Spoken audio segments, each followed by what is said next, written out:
Hello everyone, स्वागत है आप सबका विजन कैम क्लासेस के प्लेटफॉर्म पे। तो आज हम लोग सेकंड ग्रेड के लिए लेके आए हैं आपके important questions from RPSC junior chemist PhD department, जो कि आपका अभी पिछले साल ही हुआ है। ठीक है, तो चलिए स्टार्ट करते हैं। पहला क्वेश्चन है 75% of reaction of the first order is completed in 32 minutes, then it's half life. तो आप सबको फॉर्मूला पता होना चाहिए। के इक्वल्स टू क्या होता है 2.303 टी लॉग ए अपॉन ए माइनस एक्स। यहाँ पे एक्स कितना कंप्लीट हो गया आपका 75 और ए कितना है आपका 100 और टी कितना दे रखा है आपका 32 मिनट्स। सब जगह वैल्यू पुट करोगे तो आपका जो आएगा वैल्यू क्या आएगी आपकी k equals to 2.303 upon 32 log 100 upon 25। कट जाएगा कितना आगे लॉग 4, और लॉग 4 को क्या लिख सकते हो आप लोग लॉग 2 की स्क्वायर।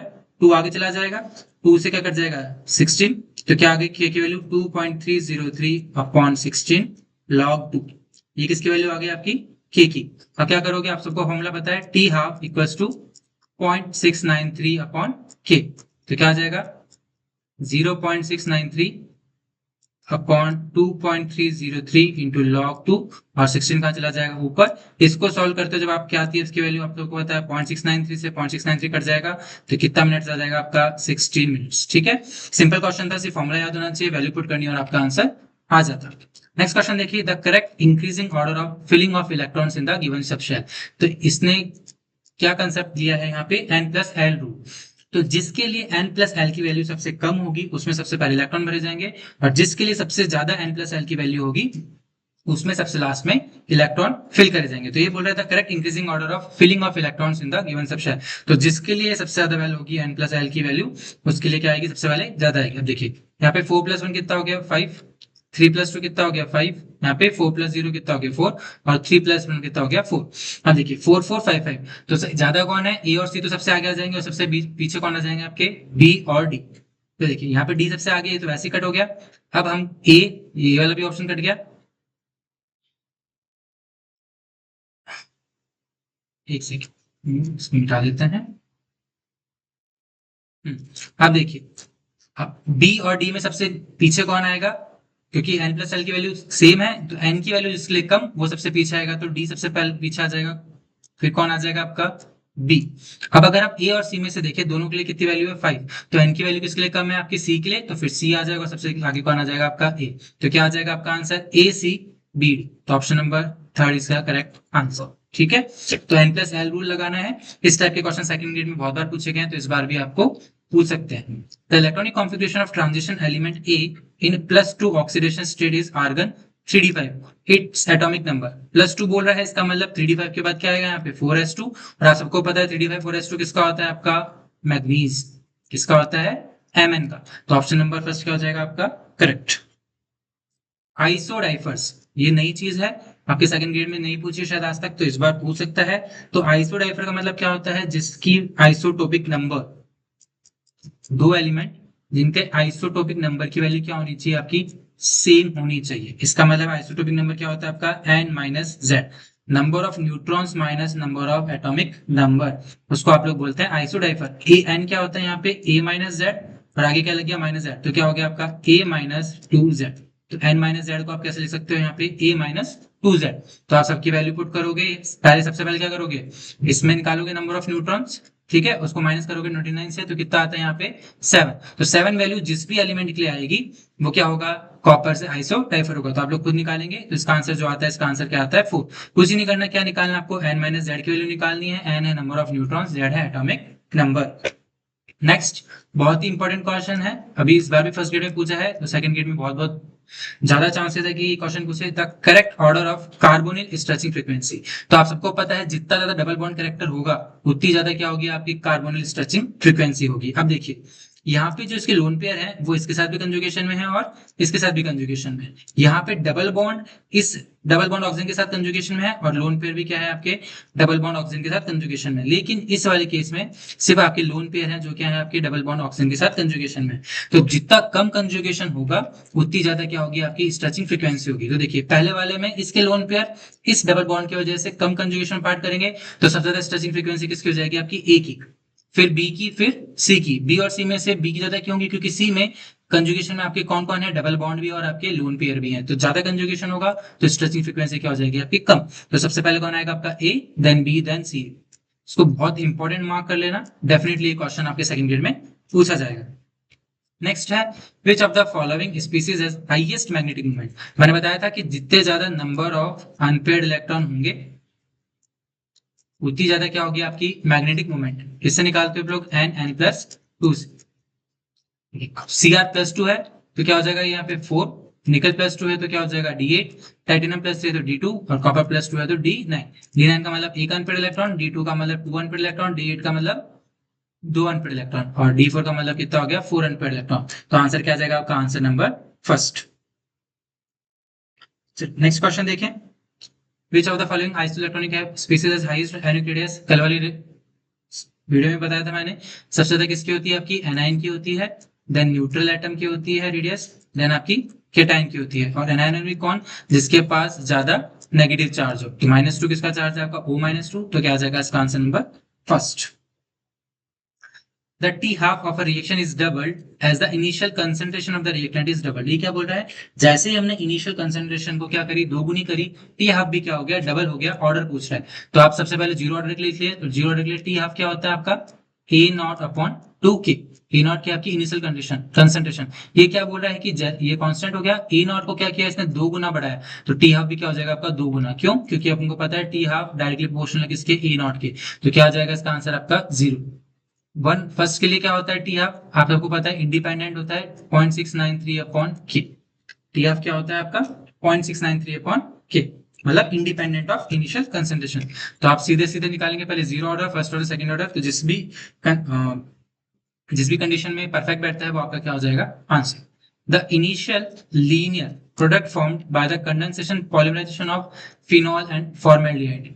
देखिए जनरली फिनॉल और फॉर्मेल्डिहाइड का जब इनिशियल पॉलिमराइजेशन होता है तो क्या बनता है आपका? यहाँ पे क्या बनता है? नोवोलेक। क्या बनता है? एक नोवोलेक, जो कि लीनियर प्रोडक्ट होता है। उसके बाद फर्दर कंडेंसेशन फॉर्मेल्डिहाइड से होकर क्या बनाता है आपका? बेकेलाइट, जो कि एक ब्रांच्ड चेन प्रोडक्ट होता है। तो इसका जो आंसर है वो क्या है आपका? नोवोलेक। ठीक है। नेक्स्ट देखें, which of the following statement is incorrect about hyper conjugation effect. Hyper conjugation के लिए कौन सा गलत है? It involves the complete overlapping. बात बिल्कुल गलत है, कंप्लीट ओवरलैपिंग नहीं होता है। तभी तो हम हाइपर कंजुगेशन को क्या बोलते हैं? No bond resonance. क्या बोलते हैं आपको पता है? No bond resonance. Partial overlapping होती है तो आपका आंसर क्या हो जाएगा यहाँ पे? फर्स्ट। और ऑप्शन देख लेते हैं, it decreases the positive charge of sp2 carbon of ethyl carbocation. बात सही है, क्योंकि पॉजिटिव चार्ज कम हो जाता है, क्योंकि क्या होता है? यहाँ पे एच है, यहाँ पे एच है। ठीक है, आप सबको पता है। तो क्या होता है? ये इधर चला जाता है और पार्शियल क्या हो जाती है आपकी? ओवरलैपिंग हो जाती है, जिसकी वजह से जो पॉजिटिव चार्ज है वो क्या होता है आपका? 3 कार्बन पे। ठीक है, जिस वजह से क्या होता है आपका? पॉजिटिव चार्ज डिक्रीज हो जाता है। Tertiary butyl carbocation has more possibility of hyperconjugation. अपन सबने पढ़ा है जितने ज्यादा अल्फा हाइड्रोजन होते हैं उतनी ही ज्यादा क्या होती है आपकी? हाइपर कंजुगेशन होती है। Methyl carbocation has no possibility of hyperconjugation. CH3+ बोल रहा है, यहाँ पे पास में कोई भी कार्बन नहीं है, तो आपका हाइपर कंजुगेशन इफेक्ट शो नहीं होगा। ठीक है, इथाइल कार्बोकेटाइन की बात कर रहा है, यहाँ पे मैंने आपको डबल बॉन्ड से समझा। इथाइल कार्बोकेटाइन समझ सकते हैं आप, CH3 और यहाँ पे क्या आपका? CH2 positive. ठीक है, CH2 पॉजिटिव, ये पॉजिटिव हो गया। यहाँ पे आगे H, यहाँ पे आगे H, यहाँ पे H आ गया।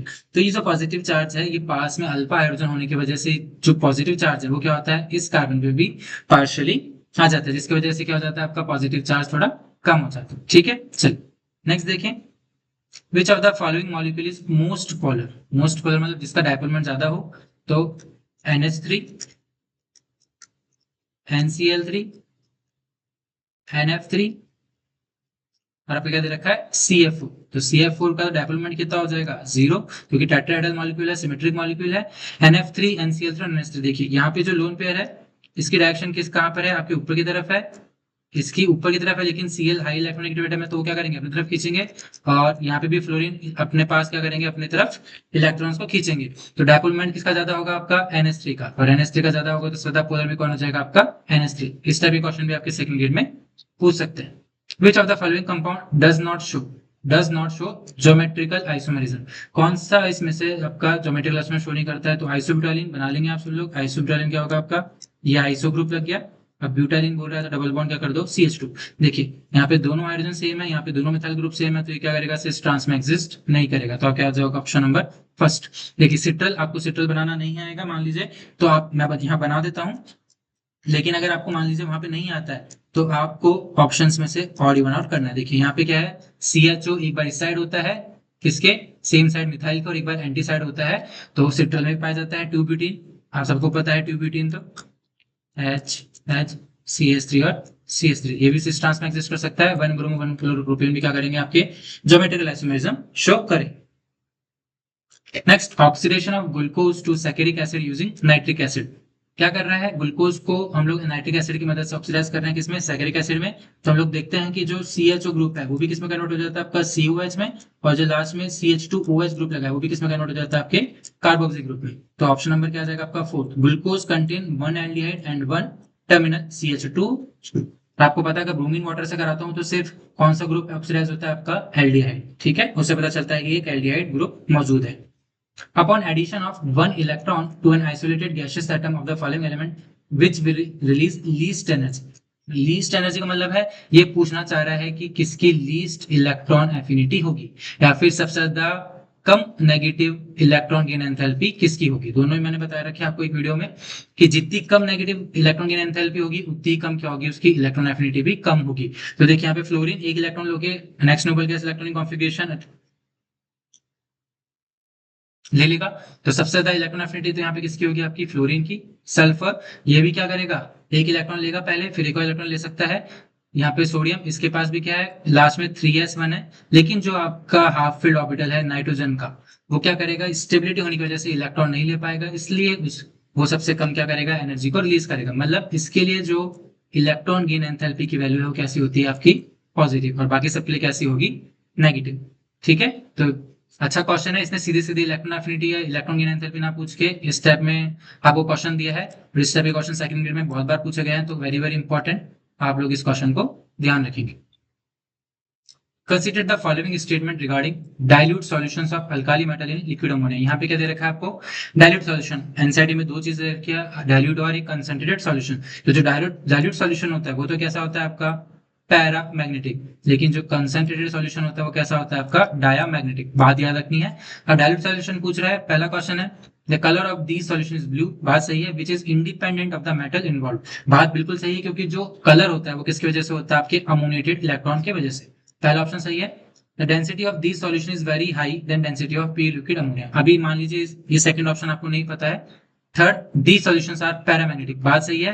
तो कौन कौन सी करेक्ट आ रहे हैं यहाँ पे, ए और सी। देखिए ओनली ए इज करेक्ट नहीं हो सकता, ओनली सी इज करेक्ट नहीं हो सकता, तो ऑप्शन नंबर क्या आ गया आपका, ऑप्शन नंबर 2।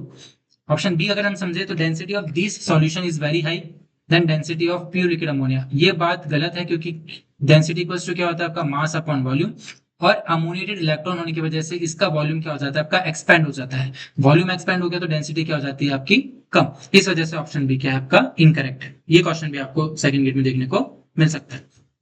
आईपीसी नेम पूछ रहा है कोऑर्डिनेशन कॉम्प्लेक्स का। NH2 क्या बोलते हो आप लोग, अमीन। NO2 को नाइट्रो, साइनो और क्लोरिडो। सबसे पहले किसमें जमाएंगे आप लोग, अल्फाबेटिक में। सबसे पहले अल्फाबेटिक में कौन आएगा, आपका NH3। सब में ही ट्राइमीन दे रखा है, बाद में CH, साइनो, साइन और क्लोरो। आप सबको पता है क्लोरो आएगा तो साइनो वाला हट जाएगा, फिर क्लोरो, साइनो, नाइट्रो, कोबाल्ट और थर्ड। अब यहाँ देखिए नाइट्रिटो दे रखा है, नाइट्रिटो कब करेंगे, जब ये NO2 की जगह क्या देता है आपको, ON।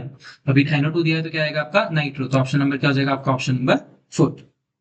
According to crystal field theory, electronic arrangement and spin only magnetic moment of complex. COF6-3, cobalt किसमें आपके +3 में है, और कोबाल्ट +3 में, इसका मतलब क्या है D6। F कैसा लिगैंड है आपका, वीक फील्ड लिगैंड, तो कॉम्प्लेक्स कैसा बनेगा, हाई स्पिन। हाई स्पिन बनेगा तो मतलब एक एक इलेक्ट्रॉन पहले सब में जाएंगे, देन पेयरिंग होगी। इसको आप लोग क्या बोलोगे, T2G4 और Eg2। अनपेड इलेक्ट्रॉन कितने हैं यहाँ पे, 4 4 के लिए कितना आ जाएगा, 4.9 बोर मैग्नेट्रॉन और T2G4 Eg2। अच्छा क्वेश्चन है, सेकंड ग्रेड में पूछ सकते हो। द ऑक्सीडेशन स्टेट ऑफ निकल in this and this. Oxygen state पूछा निकल की, तो कैसे करोगे यहाँ पे, 2x प्लस कोबाल्ट के CO कार्बन का आपको पता है 0 होता है, इक्वल्स टू -2। तो x इक्वल्स टू क्या आ गया, -2/2, कितना आ गया, -1। तो देखिए -1 यहाँ पे है, -1 यहाँ पे है, इसमें 4k प्लस -4 और -4 CN के लिए है, तो निकल का क्या हो जाएगा आपका 0। तो क्या आ जाएगा आपका option number 3। The correct electronic configuration of ytterbium. YB का ये इलेक्ट्रॉनिक कॉन्फ़िगरेशन पूछ रहा है, तो लेंथेनेट और एक्टिनेट के अभी भी टाइम है। जिसने इलेक्ट्रॉनिक कॉन्फ़िगरेशन याद नहीं किए हैं वो प्लीज कर ले, क्योंकि एक क्वेश्चन डेफिनेटली आपको देखने को मिलेगा। तो इसका जो आंसर आता है वो क्या आता है आपका ऑप्शन नंबर सेकंड। ठीक है,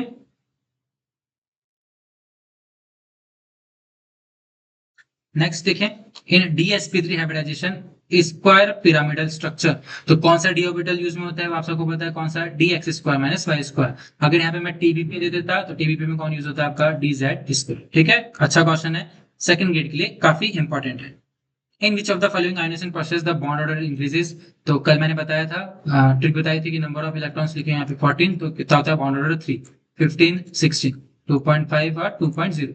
यहाँ पे अगर 13 होगा तो 2.5, 12 होगा तो 2.0। अब देखिए N2 में कितना है 14, तो बॉन्ड ऑर्डर कितना हो गया 3, N2 प्लस में 13 इलेक्ट्रॉन तो कितना हो गया 2.5। यहाँ पूछ रहा है बॉन्ड ऑर्डर इंक्रीज हो रहा है तो गलत। C2 से C2 प्लस, C2 में कितने होते हैं आपके 12, तो कितना हो गया 2.0, लेकिन 11 आ गया तो कितना आ गया 1.5, तो ये भी क्या हो जाएगा आपका गलत। CO, तो CO प्लस, इसमें बॉन्ड ऑर्डर क्या होता है आपका डिक्रीज होता है। बॉन्ड ऑर्डर कहाँ इंक्रीज हो रहा है, O2 से O2 प्लस जाने में, O2 से कहाँ जा रहे हैं आप O2 प्लस, तो 2 से कहाँ पे जा रहा है आपका 2.5, तो ऑप्शन नंबर क्या हो जाएगा आपका fourth correct. Lanthanide ions with 4f7 electronic configuration, देखिए एक और क्वेश्चन आ गया इलेक्ट्रॉनिक कॉन्फ़िगरेशन का, इसलिए मैं कह रहा हूँ काफी इंपॉर्टेंट है।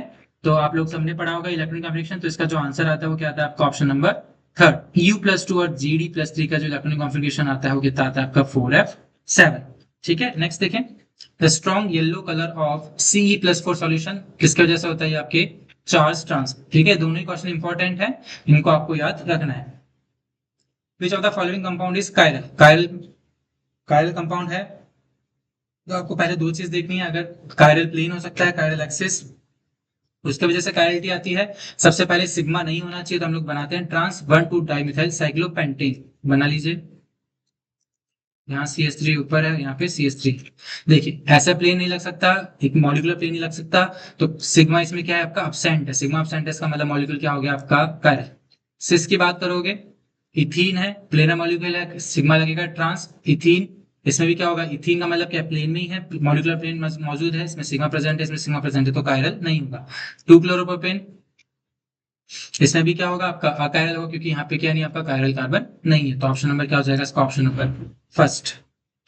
विच of the following is not considered as allylic carbocation, not allylic क्या होता है आपका डबल बॉन्ड कार्बन के पास वाला कार्बन के पास क्या हो पॉजिटिव चार्ज, ये पूछ रहा है। तो देखिए डबल बॉन्ड हो गया, इसके पास वाले कार्बन के पास पॉजिटिव चार्ज नहीं है, इसके पास नहीं है, कहाँ पे है बाद में, तो उसका ऑप्शन नंबर क्या हो जाएगा फर्स्ट।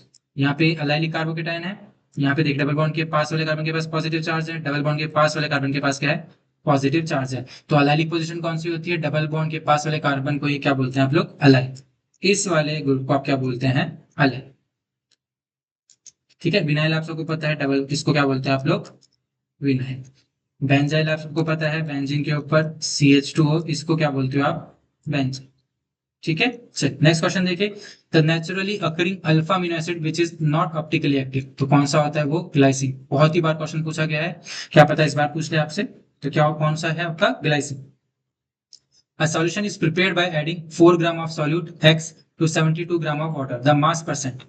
सिंपल क्वेश्चन है, अगर मास परसेंट निकालना है आपको तो क्या करते हो आप लोग, mass of solute upon mass of solution.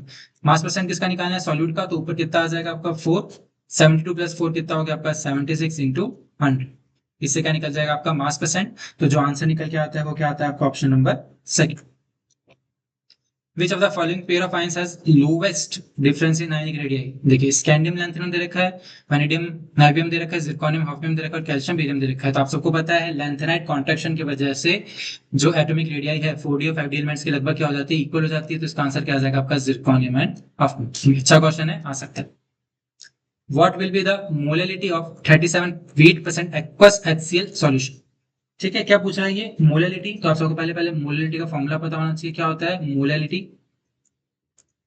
Equals to क्या होता है number of moles of solute जो भी आपको दे रखा है upon weight of solution in KG, ये आप सबको पता है। अब देखिए अपन को नंबर ऑफ मोल्स किस लिए निकालना है HCl के लिए, तो मान लीजिए आपके पास 100 ग्राम कोई सॉल्यूशन कुछ भी 100 ग्राम कंपाउंड है, उसमें HCl कितना है आपका 37 ग्राम। ठीक है, HCl कितना है यहाँ पे 37 दे रखा है, वेट परसेंट मैंने टोटल मान लिया 100 ग्राम, तो HCl कितना है आपका 37 ग्राम। इसका नंबर ऑफ मोल्स निकालूंगा, डिवाइड बाय कितना करूंगा 36.5 ग्राम पर मोल।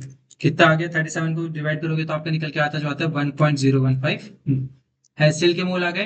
अब आपको पता करना है टोटल ग्राम ऑफ सॉल्वेंट कितना है। तो देखिए 37 में से जो वाटर बचा वो कितना बचा आपका 63 ग्राम। 63 ग्राम क्या है आपका वाटर है, हम अल्टीमेट केजी में मानते हैं, तो कितना आ जाएगा आपका 0.063 केजी। ठीक है, आ गया आपका सॉल्वेंट का वेट। तो मोलिलिटी निकालनी है तो सीधे सीधे क्या करेंगे, number of moles of solute, तो 1.015 क्या आ जाएगा आपके सॉल्यूट के मोल्स। ठीक है, और नीचे आपके केजी में क्या आ जाएगा सॉल्वेंट का वेट 0.06। इसको सॉल्व करोगे तो आप लोग कितना आता है आपका 16.11 मोल पर केजी कितना आ जाएगा। तो आपका ऑप्शन नंबर क्या हो जाएगा, आपका ऑप्शन नंबर 4। कुछ नहीं, आपको मोलिटी का फॉर्मूला पता होना चाहिए, number of moles of solute upon weight of solvent in KG. Number of moles of solute कैसे निकालोगे, टोटल मैंने कितना मान लिया 100 ग्राम, उसमें से HCl कितना दे रखा है 37, मतलब 37 ग्राम, बचा कितना 63 ग्राम। वाटर में 63 किसमें है वो ग्राम में, तो अपन किसमें लेंगे अपन मतलब केजी। जनरली मोलिटी अपन किसमें लेते हैं mole per KG. Consider the molecular orbital theory, find the incorrect statement. N O का बॉन्ड और कितना 2.5 बता रहे हैं, एनो कितने इलेक्ट्रॉन है 7 + 8 कितना हो गया 15, और 15 के मैंने बताया था 2.5, बात करेक्ट है। इट हैज 2 अनपेयर्ड इलेक्ट्रॉन्स, इसके आप एमओटी डायग्राम बनाएंगे तो जो इसमें अनपेयर्ड इलेक्ट्रॉन होते हैं वो कितने होते हैं आपके 1। तो ऑप्शन नंबर सेकंड क्या है आपका इनकरेक्ट है। पैरामैग्नेटिक है क्योंकि एक अनपेयर्ड इलेक्ट्रॉन होता है। It has a weak N O bond than N O plus, क्योंकि जो एनो प्लस का बॉन्ड ऑर्डर हो गया कितना हो गया 3.0, तो बॉन्ड ऑर्डर ज्यादा हो गया तो इसकी बॉन्ड स्ट्रेंथ क्या हो जाएगी ज्यादा, एनो की क्या हो जाएगी आपकी कम। An element having electronic configuration belongs to the following group. क्या दे रखा है 4f14 5d4 6s2। ठीक है, क्या दे रखा है 5d4 और 6s2। तो आपका ये जो आता है क्या आता है आपका ग्रुप 6 मॉलिब्डेनम। ठीक है, इलेक्ट्रॉनिक कॉन्फ़िगरेशन के ऐसे बहुत सारे क्वेश्चन हैं जो आपके आरपीएससी पूछ रही है, तो आपको पीरियोडिक टेबल का हर एक का इलेक्ट्रॉनिक कॉन्फ़िगरेशन याद होना चाहिए। ठीक है, नेक्स्ट देखें, ज्योमेट्री ऑफ निकल Cl4-2 नियन NiCN4-2, दोनों में किस ऑक्सीजन स्टेट में +2, लेकिन साइनाइड कैसा स्ट्रॉन्ग फील्ड लिगेंड पेयरिंग कर देगा जिसकी वजह से इसका हाइब्रिडेशन तो क्या हो जाएगा DsP2, लेकिन Cl वीक फील्ड लिगेंड है वो पेयरिंग नहीं कर पाएगा जिस वजह से इसका हाइब्रिडेशन क्या हो जाएगा sp3। तो इधर क्या आ जाएगा इसका आंसर, पहला तो क्या है टेट्राहेड्रल और दूसरा क्या है आपका square plane. Tetrahedral square plane मतलब option number 3। The molecule having sp3 hybridisation and 1 lone pair electron. XeO4 कितनी बार बना रखा है आपने, 2 लोन पेयर होते हैं, नहीं होगा। SF4 sp3d होता है, सही बात है। कैसा स्ट्रक्चर होता है सीसॉ और एक ही लोन पेयर इलेक्ट्रॉन होता है, तो क्या आ जाएगा आपका option number second is the correct answer. Next देखिए 34, ozonolysis followed by reaction with zinc dust and water of which of the following alkenes gives both methanol and propane 2। ऐसा question के लिए क्या करना है, पहले आप मिथेनॉल बनाओ, इसके सामने प्रोपेन 2 बनाओ और इन दोनों ऑक्सीजन को हटा के जोड़ दो, तो क्या बन जाएगा आपका HCH डबल बॉन्ड CH3CH3। और ये क्या हो गया आपका आइसोब्यूटाइलिन, क्या बन गया ये आपका आइसोब्यूटाइलिन। तो ऑप्शन नंबर क्या हो जाएगा आपका ऑप्शन नंबर 4। तो ओजोनोलाइसिस का सबसे अच्छा यही है कि जो प्रोडक्ट दे रखा है उसके दोनों ऑक्सीजन को कंबाइन करके क्या बना दो डबल बॉन्ड, और अगर प्रोडक्ट पूछ रहा है तो बीच में से बॉन्ड तोड़ के क्या डाल दो आप लोग यहाँ पे डबल बॉन्ड ऑक्सीजन। ठीक है, नेक्स्ट है विच of the following statement is correct, पूछ रहा है फॉलोइंग ज्योमेट्रिकल आइसोमर के लिए। डाइक्लोरोडाइबिस क्या बोल रहा है यहाँ पे, डाइक्लोरोडाइबिस इथाइलिन डायमंड कोबाल्ट, कोबाल्ट लेना है Cl2 लेना है और En का ट्वाइस लेना है। Cis isomer is optically inactive, आप हमने पढ़ा है कि ट्रांस ऑप्टिक जो इसके लिए ट्रांस होता है वो तो कैसा होता है ऑप्टिकली इनएक्टिव, और जो सिस होता है वो कैसा होता है आपका ऑप्टिकली एक्टिव। तो यहाँ पे सिस आइसोमर ऑप्टिकली इनएक्टिव गलत हो जाएगा, सिस और ट्रांस दोनों ही ऑप्टिकली एक्टिव होते हैं, गलत हो जाएगा। सिस आइसोमर ऑप्टिकली एक्टिव सही बात है, trans optically inactive. Option number क्या जाएगा थर्ड। ये क्वेश्चन भी इंपॉर्टेंट है आपके सेकंड ग्रेड के लिए बहुत ही ज्यादा। The element with atomic number 38 56 88 belongs to, तो एटॉमिक नंबर दे रखे हैं आप सबको पता है 36 नोबल गैस इलेक्ट्रॉन कॉन्फ़िगरेशन होता है, साथ में क्या कर रहा है +2 मतलब अल्काली मैटर, फिर कौन आता है आपका अल्केलाइन अर्थ मैटर। सीधे सीधा आंसर क्या हो जाएगा इसका option number second. Which of the following species is related to prevention of human teeth decay, तो 37 का क्या हो जाएगा आपका फ्लोराइड। फ्लोराइड आप सबको पता है कि टूथ डिके में प्रिवेंशन करता है। ठीक है, नेक्स्ट है वुडवर्ड फिशर रूल। इस क्वेश्चन को हम लोग बाद में करेंगे, वैसे अलग से मैंने एक वीडियो बना रखी है जिसमें मैंने एक में इनॉन्स का बता रखा है और एक में पॉलिन्स का बता रखा है, तो आप लोग वहां से देख सकते हैं। ठीक है, तो इसका जो आंसर है पीछे दे रखा है आपको 317 नैनोमीटर। इसके लिए हम लोग अलग से डिस्कस कर लेंगे। नेक्स्ट है बीच among the following are chain growth polymer. कौन कौन से चेन ग्रोथ पॉलीमर है? तो चेन ग्रोथ पॉलीमर कौन से होते हैं आपके? Addition polymers. कौन से होते हैं? Addition polymers. पॉलीथीन है, पॉलीएक्रोलाइन एक्रोलोनाइट्राइल है, टेरिलिन नहीं है, डेक्रोन बोलते हैं इसको, टेफ्लॉन है जो आपने पढ़ा है CF2, नाइलॉन 6 भी नहीं है। तो ऑप्शन नंबर क्या आ जाएगा? ACD।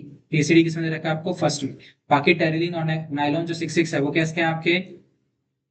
Step growth polymerisation. किसके एग्जांपल है आपके? स्टेप ग्रोथ पॉलीमराइजेशन या फिर कंडेंसेशन पॉलीमराइजेशन के एग्जांपल। नेक्स्ट है बहुत ही ज्यादा इंपॉर्टेंट क्वेश्चन है, डेफिनेटली मुझे लगता है कि इस बार सेकंड ग्रेड में आएगा। अच्छा question, very very important. The lanthanides में be used for the wavelength calibration of the instrument. बात सही है बिल्कुल। जो लैंथेनाइट एलिमेंट्स हैं हम लोग उनको यूज करते हैं for the calibration of our analytical instruments. ठीक है।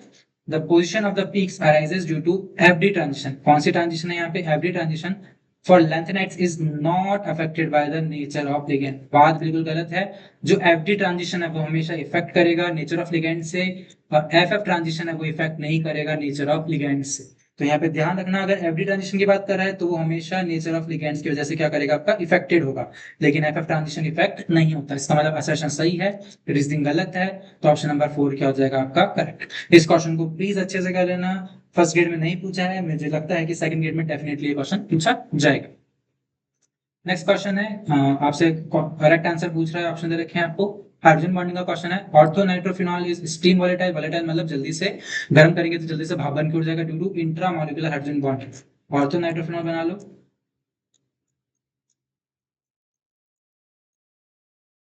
यहाँ पे क्या होता है? हाइड्रोजन बॉन्डिंग होती है और इसको क्या बोलते हैं आप लोग? Intra hydrogen bond, intra molecular hydrogen bonding. इसकी वजह से क्या होता है? ये पास वाले दूसरे मॉलिक्यूल के साथ एसोसिएशन में नहीं हो पाता, जिसकी वजह से हीट करोगे तो जल्दी से क्या होगा? आपका भाप बन के उड़ जाएगा। इसलिए ये क्या होता है? आपका हाईली वोलेटाइल होता है। बात सही है।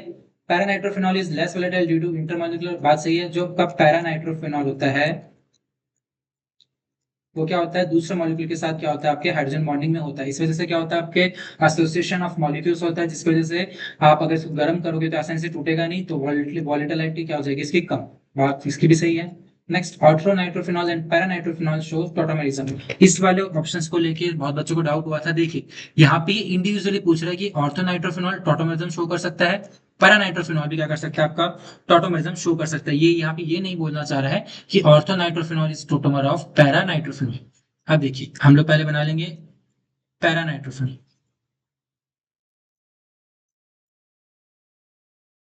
ठीक है, टॉटोमेरिज्म शो करेगा तो क्या होगा? यहाँ से ये इधर, ठीक है, इस तरह ले जाते हैं इसको, ये इधर और यहाँ पे। यहाँ पे क्या हो जाएगा? ओ एच, यहाँ पे ओ और यहाँ पे आ गया आपका। अब देखिए इस वाले फॉर्म को तो आप लोग बोलते हैं नाइट्रो, क्या बोलते हैं आप लोग? नाइट्रोफॉर्म। और इस वाले क्विनोनॉइड स्ट्रक्चर वाले फॉर्म को आप लोग बोलते हैं एसी फॉर्म। अच्छा क्वेश्चन था। ये आप लोग नाइट्रो कंपाउंड्स में पढ़ते हैं ऑर्गेनिक में। इस वाले स्ट्रक्चर को और आप लोग क्या बोलते हैं? क्यूनिनॉइड।